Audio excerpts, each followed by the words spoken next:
Interview room का दरवाजा lock होते ही मेरी धड़कनें रुक गई। उसने लाइट बंद की, धीरे से मेरे करीब आया और मेरे कानों में फुसफुसाया, आज की रात तुम्हारी आखिरी रात होगी अर्चना, अगर तुमने वो नहीं किया जो मैं चाहता हूँ।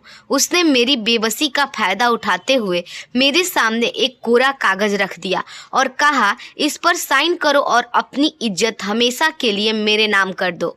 मैं कांपते हाथों से वहाँ भागने चाहती थी, पर उसने मेरा हाथ पकड़कर मुझे झटक दिया और उसके बाद मेरे साथ उसने उस इंटरव्यू के कमरे में जो किया सुनकर आपकी रूह कांप जाएगी।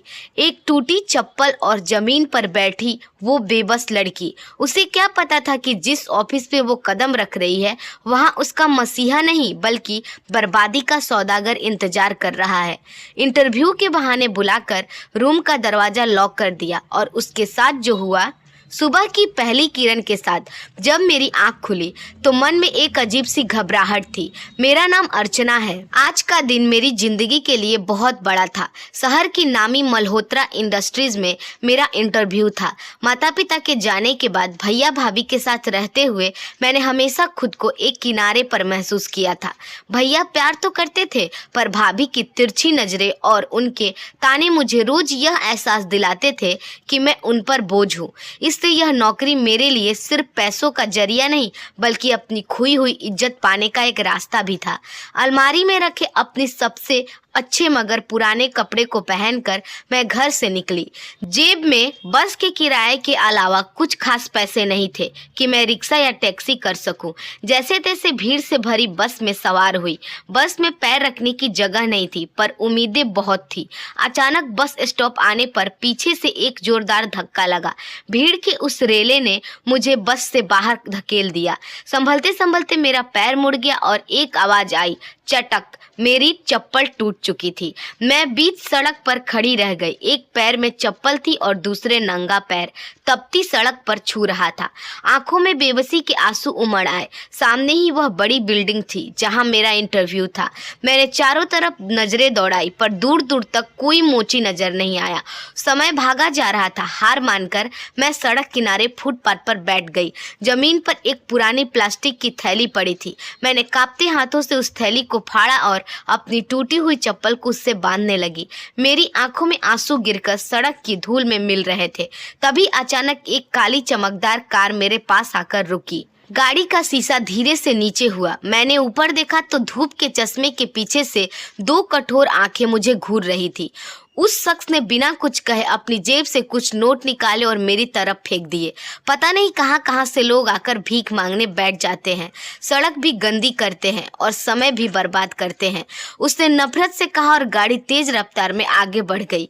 मेरा चेहरा शर्म और अपमान से तमतमा उठा।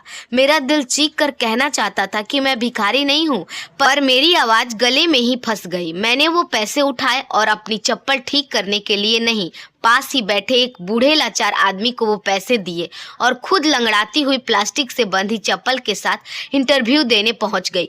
ऑफिस का माहौल देखकर मेरा हौसला डगमगाने लगा। वहां मौजूद हर लड़की ने महंगे कपड़े पहने थे और उनका आत्मविश्वास सातवें आसमान पर था। रिसेप्शनिस्ट ने मेरे हुलिये को देखकर टोकना चाहा, पर मेरे पास इंटरव्यू लेटर था। जैसे ही मेरा नंबर आया, मैंने एक गहरी सांस ली और कैबिन के अंदर दाखिल हुई।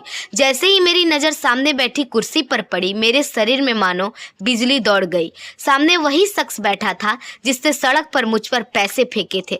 उसका नाम आरवी मल्होत्रा था, पर मेरे लिए वह सिर्फ आरवी नहीं था, वह मेरा अतीत था। 2 साल पहले वही शख्स निखिल बनकर हमारे घर में एक साधारण किराएदार बनकर रहता था।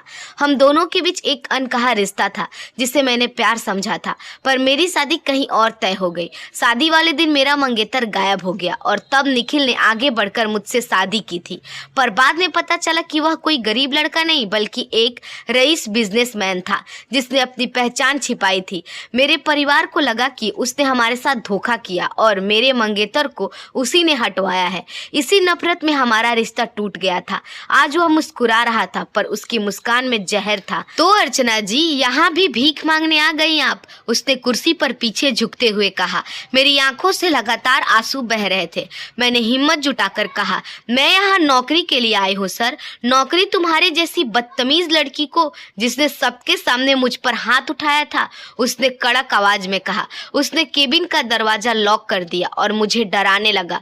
उसने मुझे साफ कह दिया कि अब मुझे उसकी गुलामी करनी होगी, वरना वह मेरे भैया को बर्बाद कर देगा। मैं रोती हुई घर तो वापस आई। घर पर भैया को जब पता चला कि मेरा सामना फिर से उसी शख्स से हुआ है तो वह डर और गुस्से में मुझ पर बरस पड़े। उन्होंने मुझे थप्पड़ मारा और कहा, तुम्हारी जिद की वजह से आज मेरी गर्दन उसके हाथ में है।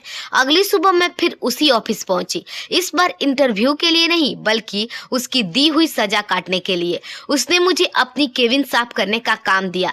सफाई करो, यही तुम्हारी औकात है, उसने ताना मारा। मैं हाथ में झाड़ू लिए जमीन साफ कर रही थी और वह अपनी कुर्सी पर बैठकर मुझे देख रहा था। तभी निखिल ने एक वीडियो क्लिप चलाई। उस वीडियो में मेरा पुराना मंगेतर और उसकी माँ किसी होटल में बैठे निखिल से पैसे मांग रहे थे। मेरा मंगेतर कह रहा था, अगर तुमने मुझे 50 लाख नहीं दिया तो मैं शादी छोड़कर भाग जाऊंगा और अर्चना के बाप को कहूंगा कि तुमने मुझे डराया है। मेरा हाथ वहीं रुक गया। वीडियो साफ बता रहा था कि निखिल निर्दोष है।